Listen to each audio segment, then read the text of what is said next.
நமக்கு சதிருஷமான குடும்பத்திலேயோ அல்லது கீழ்பட்ட குடும்பத்திலேயோ நம்ம பெண்ணை கொண்டு போய் கொடுத்தா எத்தனை இவன் இந்திரனுக்கு சமானமா இருந்தாலும் பிள்ளையாத்துக்காரங்கிட்ட அவமானப்படாதவனே கிடையாதான்.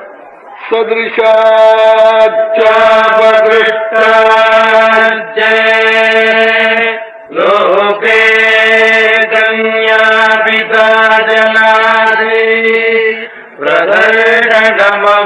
பிரதர்ஷனமவாப்னோதி க்ஷத்ரேணாபி சமோ புவி. இந்திரனுக்கு ஒப்பாக பெண்ணாத்துக்காரன் இருந்தாலும் பிள்ளையாத்துக்காரங்கிட்ட இருந்து அவமானப்படாதவன் உலகத்துல இருக்க முடியாதா?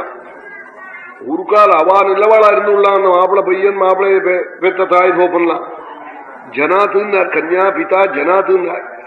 ஆறா ஒரு பையன் அந்த ஊர்ல இருந்து கல்யாணத்துக்காக வந்திருப்பான். அவன் படுத்துற பாடு பிரமாதமா இருக்கும்னு. என்னமா காபி ஆறி போச்சு, இட்லி சூடா இல்ல, கடுகு மாங்காய் ஏன் பெருசா இருக்கு, இப்படி எல்லாம் காப்பன். பெருசா இருந்த தடிப்பைய கடிச்சு தின்னு இப்படி எல்லாம் தாறுமாறா பேசுவன். ஆறா ஒரு பையன் வந்து கல்யாணத்துல ஏதாவது குத்தம் சொல்றதுக்குன்னே வருவன். அது மாதிரி எல்லாம் அசத்துக்களிடத்துல பேச்சு கேட்க முடியாது ஆயிடுமே. நம்ம கன்னிக்கையை பிரத்யாரத்துல கொடுத்தாகணுமே. எங்க அப்பா கவலைப்பட்டாள்.